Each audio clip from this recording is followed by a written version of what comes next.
I do not believe that it is our job to hold up the moral compass for other people's in their lives, in their relationships, especially people who we do not know. Now, this one was in the Facebook group. If you're not a member, Life Uncut discussion group is where all the fun shit goes down. It really does. It was really popping off and people asked if we could talk about it on the podcast. So here we are. Pop off. It was popping off.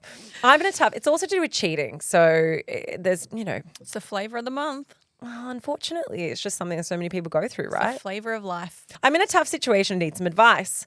I overheard my partner talking about a night out where one of his co-workers cheated on his partner, who is home with their 6-month-old baby. Dickhead.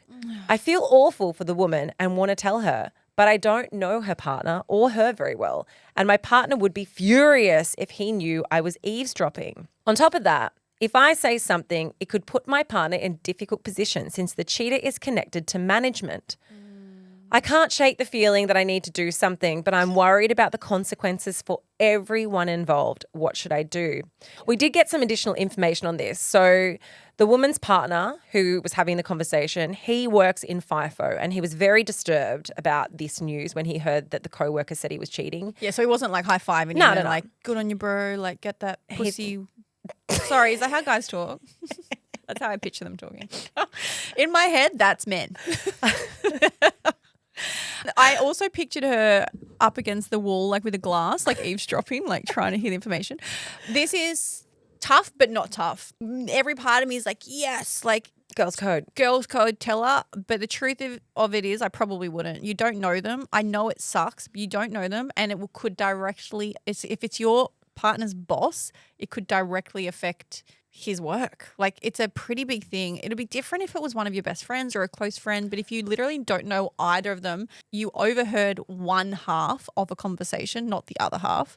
It's a pretty big thing to go and explode someone's life. Yeah, I agree. And look, even if you did choose to say something, you are not the one doing the exploding, but some people may feel differently to this, but I do not believe that it is our job to hold up the moral compass for other people's in their lives, in their relationships, especially people who we do not know. Yeah. If it's someone who you are very close with, if it's someone who it directly affects you and you feel as though you cannot live with yourself, that's a different situation. But I think in this instance, it is going to bring so much drama into your life. And even though the best thing and the right thing might be to give the woman the information, the problem is because you don't know her. You also aren't there to do the aftercare. You're not there to ensure that she's okay. So you're dropping an absolute bomb in their life with the information that you found out, but you're not able to actually be there to see the damage or to tend to what that does for that person. We don't know what state she's in. We don't know anything about her.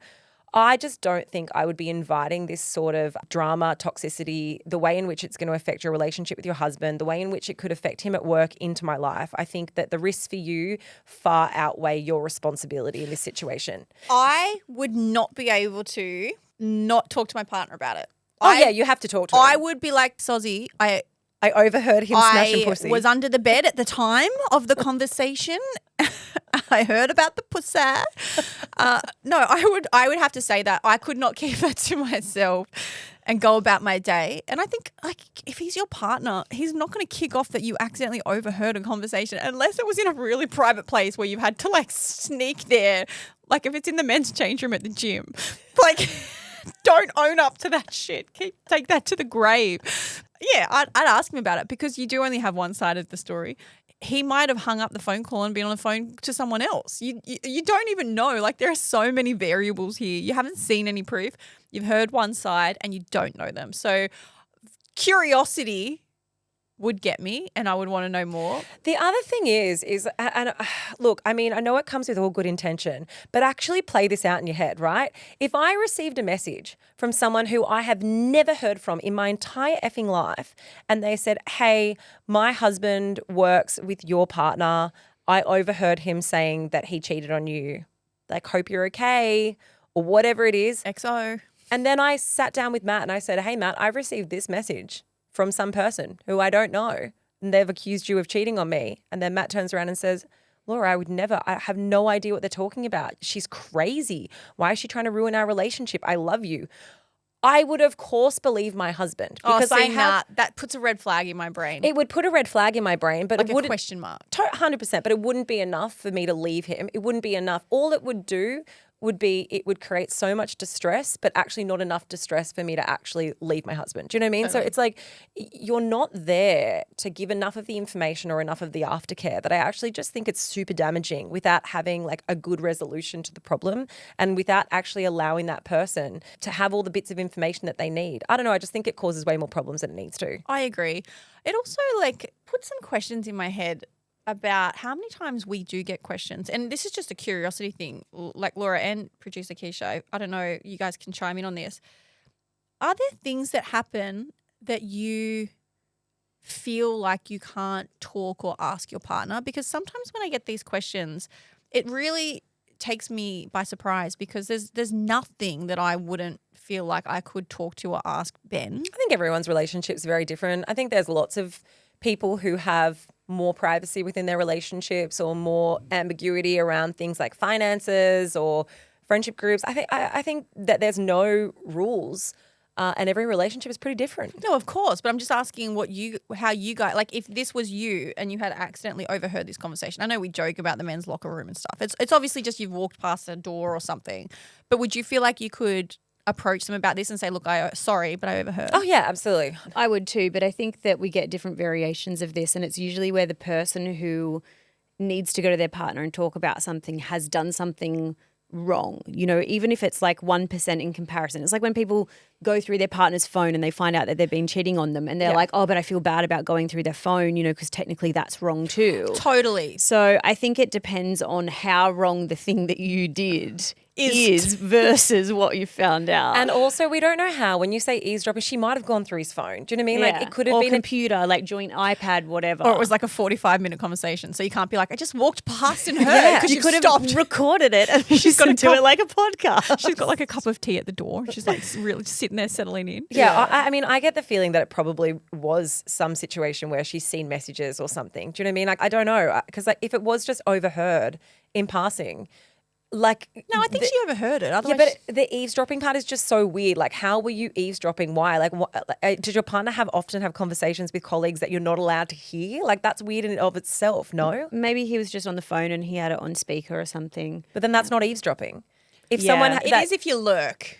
If you stop intentionally to intentionally stop and listen, like if he was on the dunny and he was taking a call and then you stopped, you walked past and you heard, so you fucked her. I would stop too. I'd be like, oh, tell me more. Yeah, but you would also just say, hey, I was walking past and I heard that. That's not eavesdropping. That is like, you know, there is more intent here that we don't have the backstory for is what I'm saying. Eavesdropping and just accidentally hearing something, like how were you eavesdropping? And I agree with what Keisha said. It depends on what you've done wrong as to whether you feel comfortable or not explaining that that's how you came across that information. Yes. So my advice is maybe lie about that. Gaslight him. Maybe turn down the volume on how you found out. And I don't know, however you did. If you did actually just hear it by walking past, you're pretty in the clear to just bring it up. If you found out through other means, maybe you'll have to be a little more creative with how you go about bringing it up. But even so, I don't know if you need to bring it up. I don't know if you need to. Like if Matt was talking to one of his friends about how someone or other cheated, like, yes, I feel comfortable with bringing it up with Matt. I would have a conversation with him. But if I had come across that information in a way I shouldn't know about it, I wouldn't be bringing it up with him. Like, because I'm not going to go to that person and tell them that that's happening in their relationship. Sometimes I think we hold this really high moral compass and I think that that's a great attribute. But think about the impact that's going to have on your life. And is it worth the drama? No, is it worth it? I want to know for me. I want to know. I want to know the story. I want to, no, 100%. I'm Brittany's here for the gossip. I I'm so think in involved. this situation, I would want to know because I would want to get my partner's take on it. You know, she already said that he was kind of disturbed by the information. So exactly like you said at the start, if I found out that this had happened and I overheard a conversation, I would want to talk to my partner about it and be like, hey, do you feel the same about, you know, cheating when you have a 6-month-old baby at home? Like, we need to get clear on where your values are. Like, I've had this conversation with Ben. I had actually think I had overheard it too, but it wasn't like I was in the same room, right? And I had overheard that somebody that he knew, his friend, basically a teammate, a couple of years ago, had cheated. And I wanted more information because I wanted to know what he thought about that. I'm like, do all your teammates do that? Do all your friends do that? Have you ever done that? How do you feel about that? Do you think it's okay that they do that? And he was absolutely gave me the answer that I wanted. And it wasn't an answer I wanted. It was the truth. He's like, fuck no, it's terrible. I would like, he's like, I don't encourage it.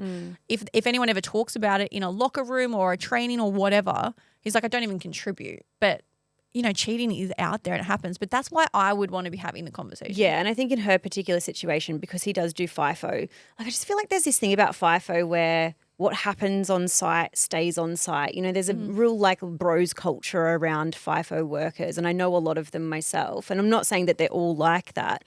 But I think that I want to be careful with that because there's a lot of people who listen to this podcast who have husbands or partners who are FIFO workers and whose partners are fucking great. And so like, I don't like the idea that people can be branded just in the same way there's loads of professional sports athletes. Yeah. There's lots of celebrities. Like, I just want to be careful because I don't want to, I've just kind of realized that the way I said that could be really hurtful to people who either have partners or are themselves FIFO workers.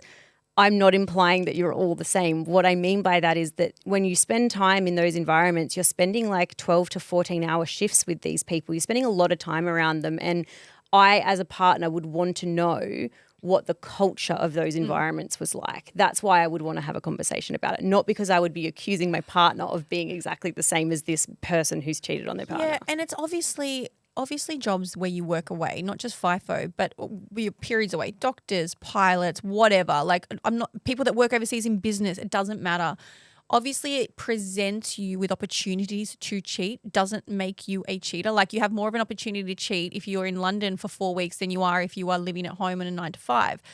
That doesn't mean you're a cheater. Just as many people cheat that are married and live with their partner. Like we do want to 100% say that.